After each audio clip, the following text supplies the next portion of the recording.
इसमें हम आपको जो आपको कल बताया था, गिरधर नार नवावती से सखी का क्या आशय है, कृष्ण की अधरों की तुलना शेष से क्यों की गई है, पठित पाठों के आधार पर सूरदास के काव्य की विशेषताएं बताइए। तो ये इनके अंतर्गत आपको बताई थी कि बाल सौंदर्य का सुंदर चित्रण, भावनाओं की अभिव्यक्ति और उपयुक्त भाषा, स्पष्टता, ये हो गया। और इसके बाद हम आपको बताते हैं निम्नलिखित पद्यांशों की सप्रसंग प्रसंग सहित व्याख्या। देखिए,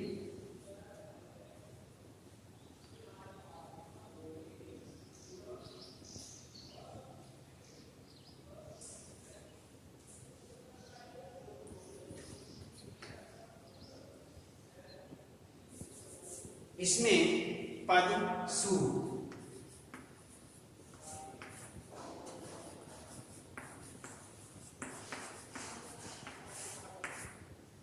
पद सूरदास जी, इसी के अंतर्गत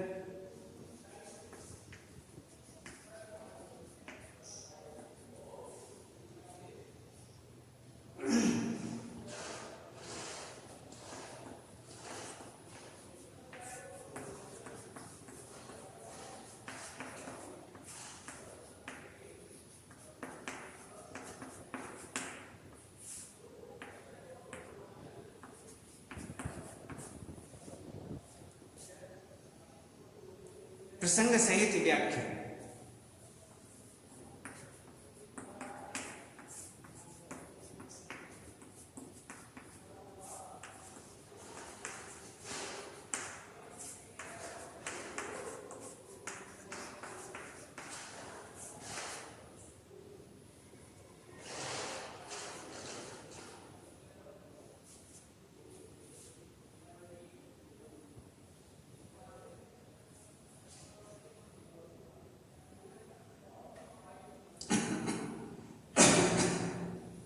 इसमें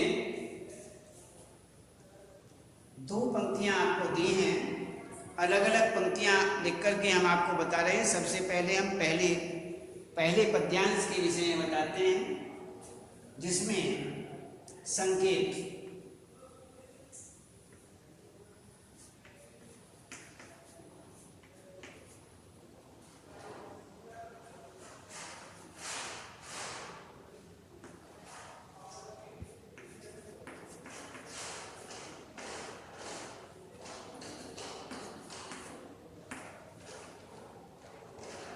जाति पाति,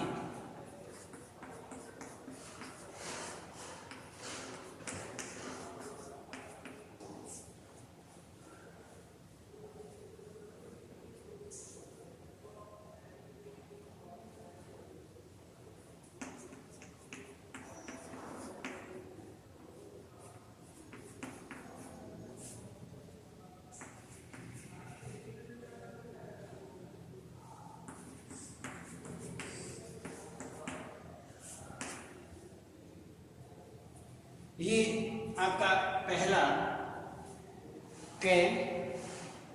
इसमें अब हम देखते हैं प्रसंग।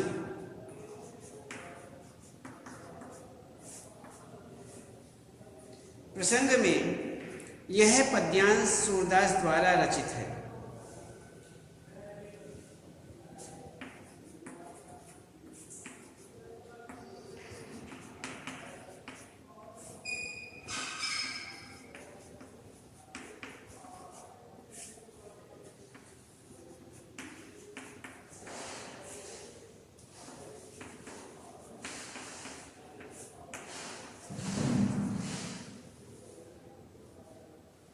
इसमें बाल मनोविज्ञान,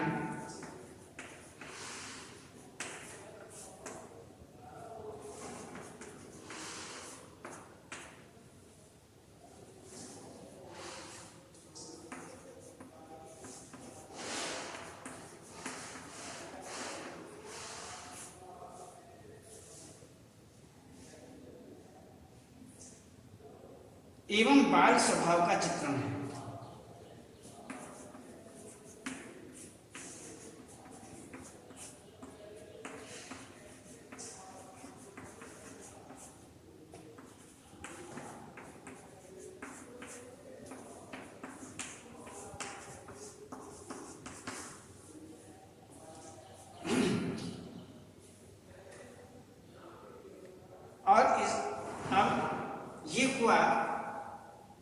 देखते हैं हम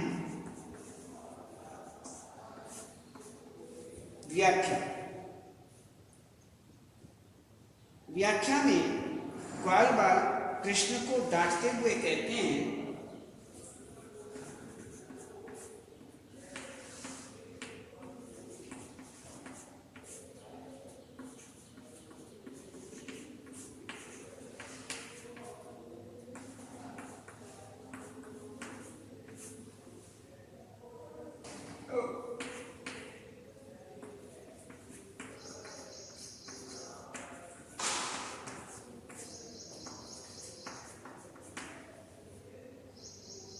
कि तुम्हारी जाति हमारी जाति से बड़ी नहीं है।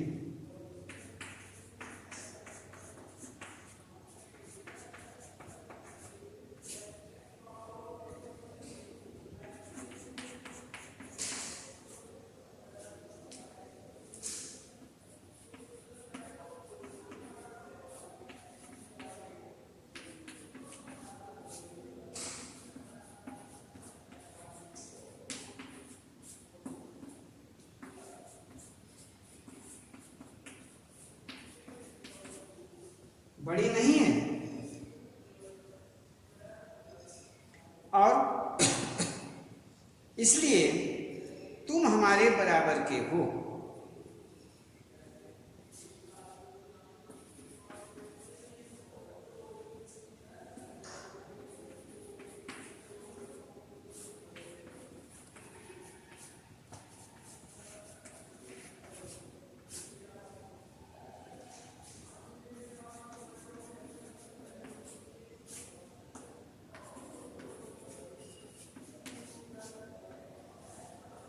इसलिए तुम हमारे बराबर के हो।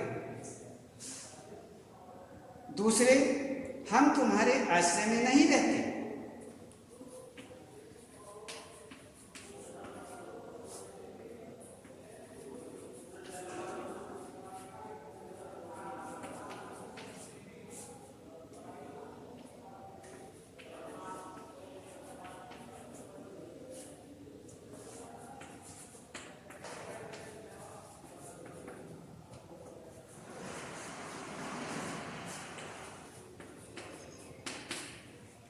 हम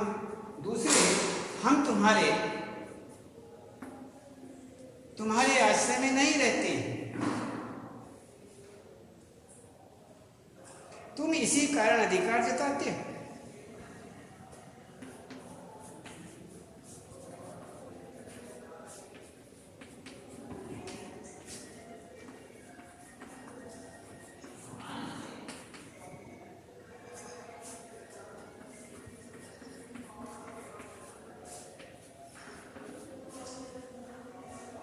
अधिकार जताते हैं नहीं कि तुम्हारे पास अधिक गाय है।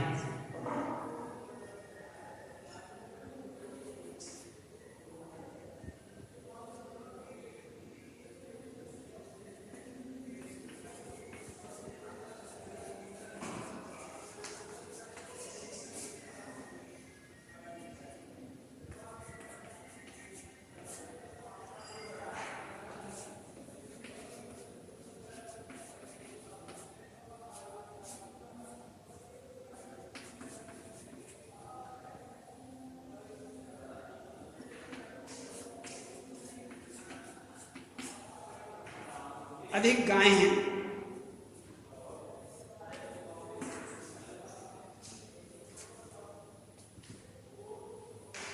अब इसमें कि जाति पाति अन्य ये सारी बातें तो संकेत आपके सामने है। कौन सी पंक्ति का यहाँ पर, कौन सी पंक्ति अर्थात कौन से पद्यांश का यहाँ पर स्वप्रसंग व्याख्या के विषय में बताया गया है। प्रसंग यह पद्यांश सूरदास द्वारा रचित है। इसमें बाल मनोविज्ञान एवं बाल स्वभाव का चित्रण है और आगे बताते हैं इनके विषय में जानकारी देते हुए, व्याख्या करते हुए बाल ग्वाल कृष्ण को डांटते हुए कहते हैं कि तुम्हारी जाति हमारी जाति से बड़ी नहीं है, इसलिए तुम हमारे बराबर के हो। दूसरे, हम तुम्हारे आश्रय में नहीं रहते हैं, तुम इसी ही कारण अधिकार जताते हो, न कि तुम्हारे पास अधिक गायें हैं।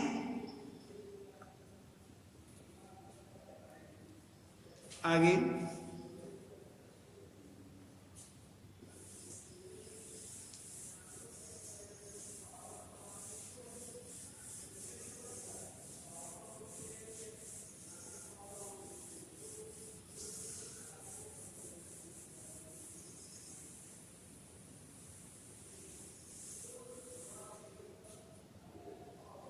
आगे में विशेष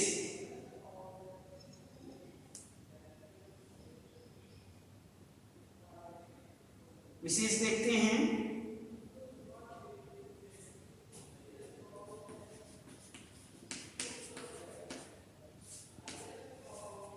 विशेष में यहां खेल भावना एवं खेल में समानता।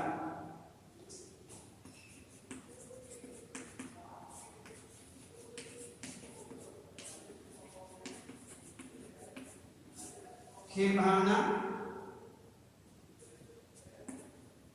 एवं खेल में समानता के भाव।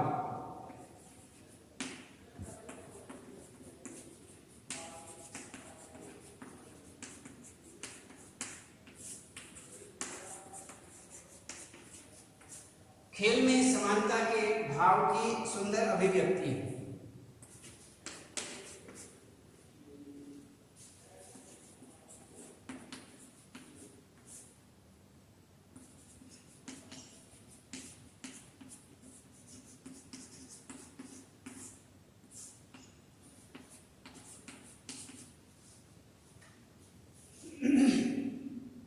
बच्चों में स्वाभाविक होता है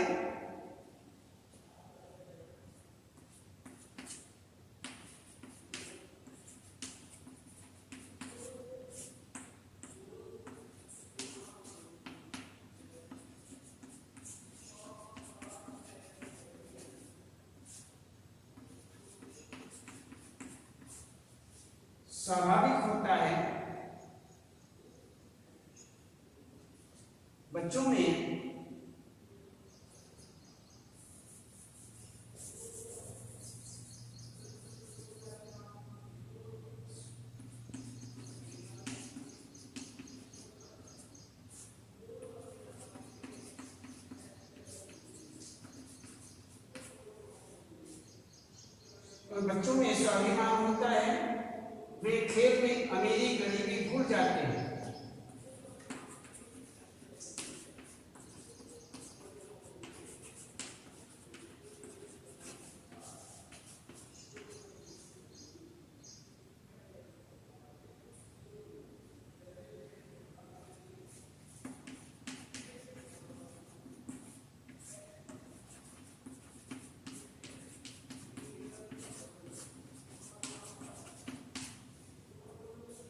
भूल जाते हैं इस भाव की अभिव्यक्ति, इस भाव की अभिव्यक्ति है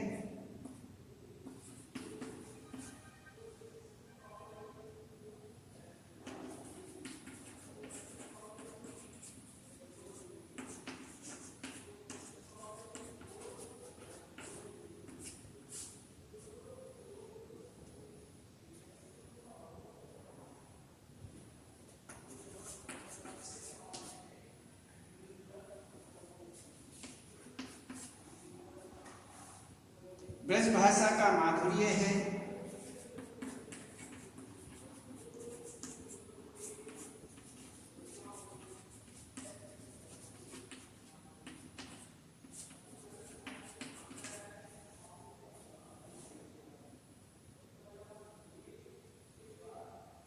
संगीतात्मकता तथा गेयता का गुण विद्यमान है।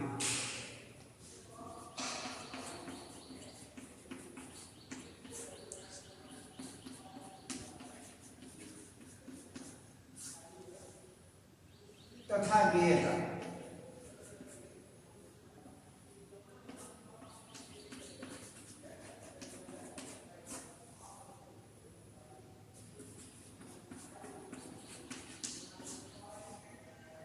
गुण विद्यमान है।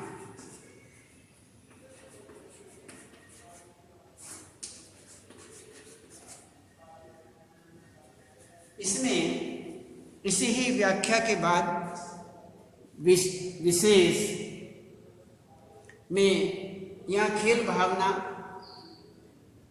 एवं खेल में समानता के भाव की सुंदर अभिव्यक्ति है। दूसरा, बच्चों में स्वाभिमान होता है, वे खेल में अमीरी गरीबी भूल जाते हैं, इस भाव की अभिव्यक्ति है। ब्रज भाषा का माधुर्य है और संगीतात्मकता तथा गेयता का गुण विद्यमान है। तो इस प्रकार ये हुई विशेषता। अब हम दूसरे पद्यांश को देखते हैं।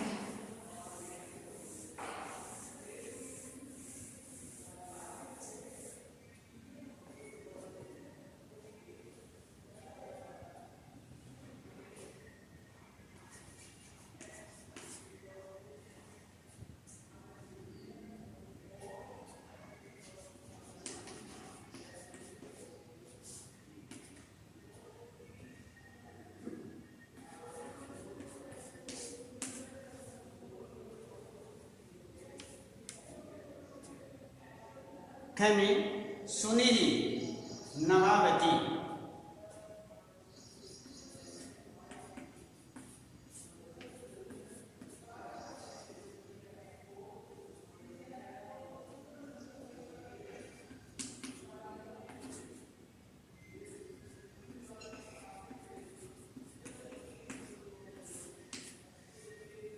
नवावती।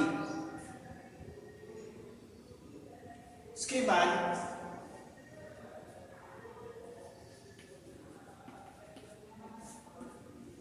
प्रसंग। इस पद्यांश में सूरदास ने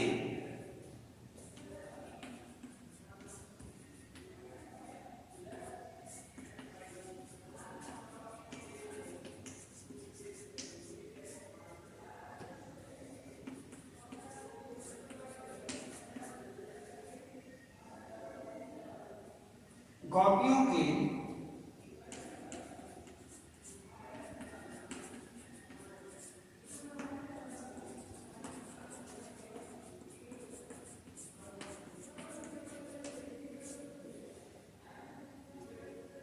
सोतिया दाह को व्यक्त किया।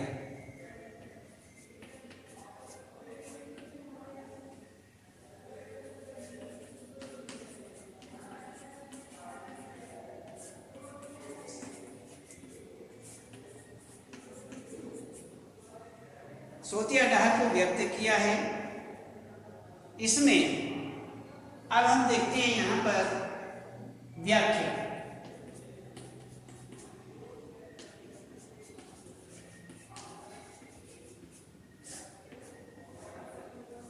इसमें एक गोपी दूसरी गोपी से कहती है,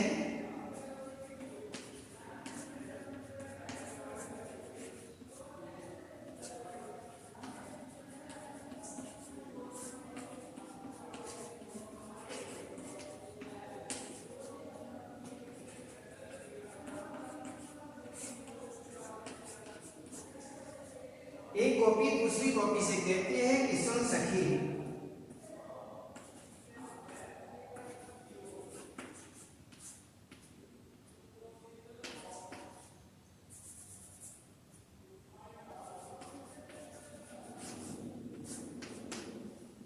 सुन सखी।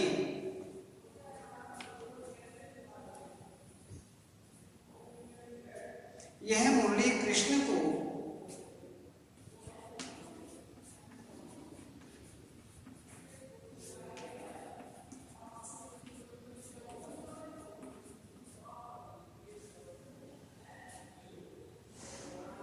भांति भांति से नचाती है।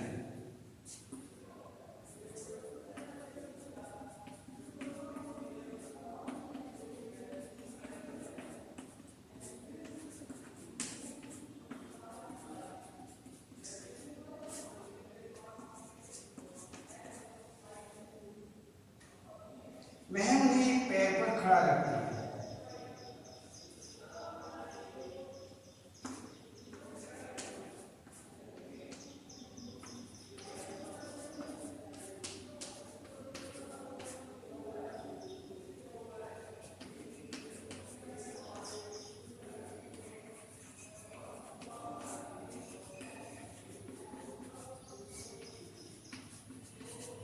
एक पैर पर खड़ा रखती है तथा अधिक अधिकार जताती है।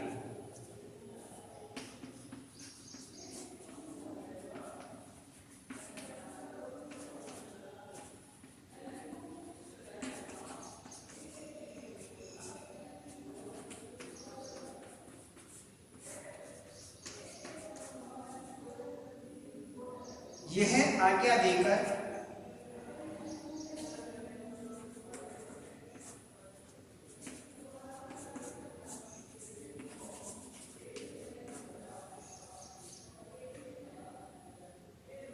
उनकी कोमल शरीर को झुकाती है।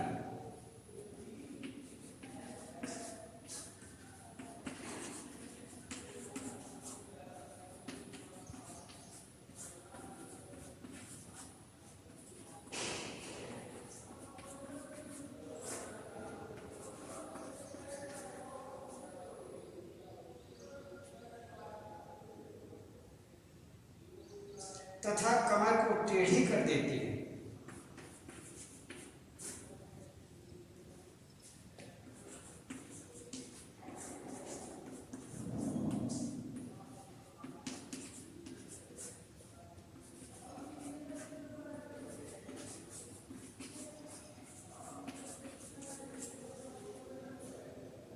श्री कृष्ण चतुर हैं।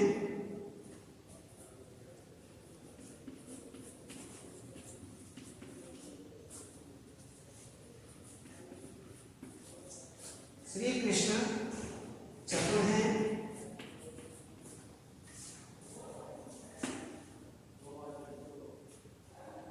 परंतु न जाने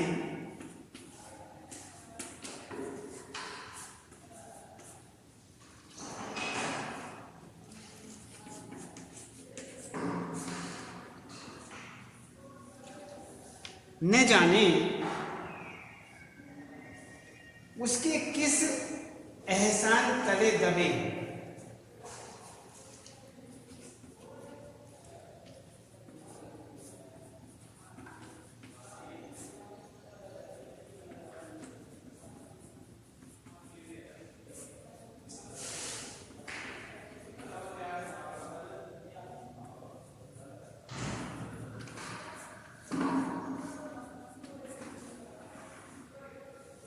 वह उनकी गर्दन झुक पाती है।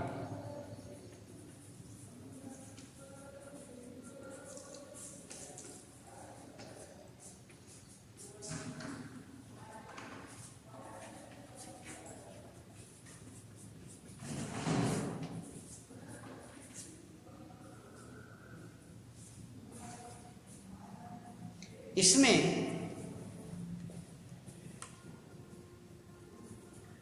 कि यह है सुनीली नवावती प्रसंग। ये तो संकेत हुआ, प्रसंग है इस पद्यांश में सूरदास ने गोपियों के सोतियाडाह को व्यक्त किया है। सोतियाडाह अर्थात इसमें एक पत्नी के होते हुए दूसरी पत्नी से यदि पुरुष प्रेम करता है, उसको अधिक चाहता है, तो पहली पत्नी जो है उसको एक सोत के रूप में मानती है। तो यहाँ पर एक महिला दूसरी महिला से इस प्रकार से सोतिया व्यवहार करती है, तो वही यहाँ पर दिया गया है। इस पद्यांश में सूरदास ने गोपियों के सोतियाडाह को व्यक्त किया है। व्याख्या के रूप में एक गोपी दूसरी गोपी से भगवान कृष्ण के पास जो मुरली थी उसके विषय, एक गोपी दूसरी गोपी से कहती है कि सुन सखी, यह मुरली कृष्ण को भांति भांति से नचाती है, भांति भांति से नचाती है। वह उन्हें एक पैर पर खड़ा रखती है तथा अधिक अधिकार भी जताती है। यह आज्ञा देकर उनके कोमल शरीर को झुकाती है तथा कमर को टेढ़ी कर देती है। श्री कृष्ण बहुत चतुर हैं, श्री कृष्ण चतुर हैं, परंतु न जाने उसके किस एहसान तले दबे हैं कि श्री कृष्ण बड़े ही चतुर हैं, समझदार हैं, सुलझे हुए हैं, लेकिन कहा नहीं जा सकता, परंतु न जाने उसके किस एहसान तले दबे हैं। वह उनकी गर्दन झुकवाती रहती है। तो इस प्रकार यहाँ पर ये व्याख्या हुई। आगे विशेष बताते हैं।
ब्रज भाषा का माधुर्य है।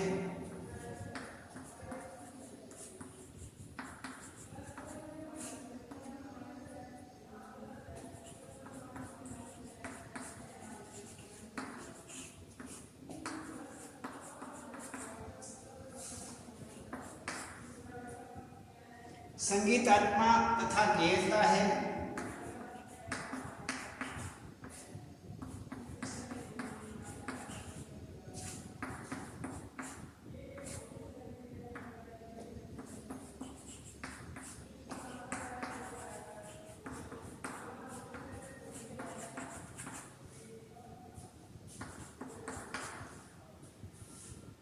अनुप्रास अलंकार है।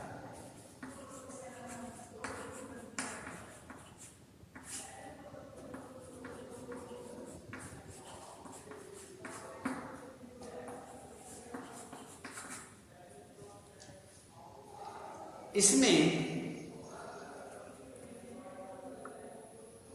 देखिए, विशेष के अंतर्गत इस अंश में नारी मनोविज्ञान तथा नारी सुलभ ईर्ष्या का यहाँ पर चित्रण किया।